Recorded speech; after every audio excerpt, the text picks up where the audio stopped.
Well, hi folks. Well, the new year has got off to its usual catastrophic start as usual. Ships sinking, aeroplanes crashing, and now terrorist attacks in France, which are ongoing as I speak. Also, the British elections of 2015, the campaign is off to a flying start, with insults being thrown at one another. Cameron saying that Miliband will be the virtual destruction of the UK. Miliband saying the same thing about Cameron.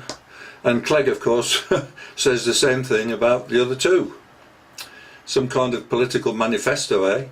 Do you think we'll ever see men or women in politics with any kind of character again? Or is it just a thing of the past? Goodbye character in politicians, really, isn't it? Nigel Farage has had the audacity to say that we may have created the Paris situation by creating too big a multicultural divide in our Western cities. Well, clearly we have dumped people together who have little interest in getting on together. Of course, the other politicians have condemned Nigel for his remarks, when just about any Joe Soap in the street can see how true it is.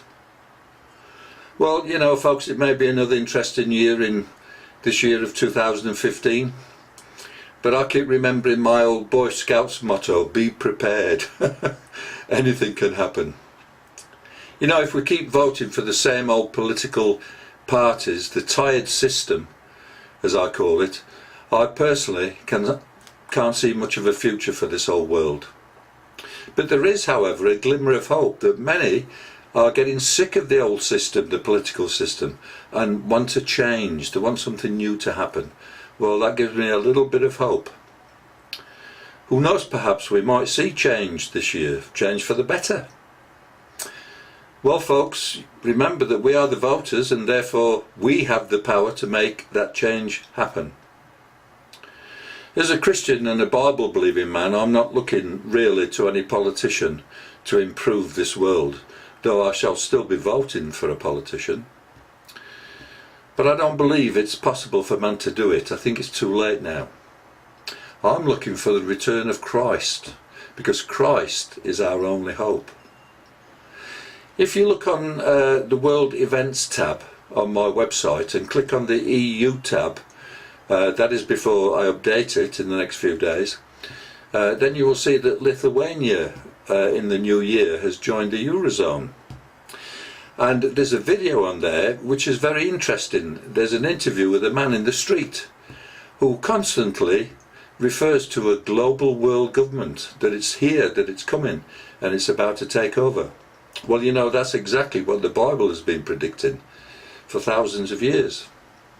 And it also says that a man will appear who will be called the Antichrist, and he will lead this new global system. And with all the unrest in the world today, I think that this could take place much sooner than we think.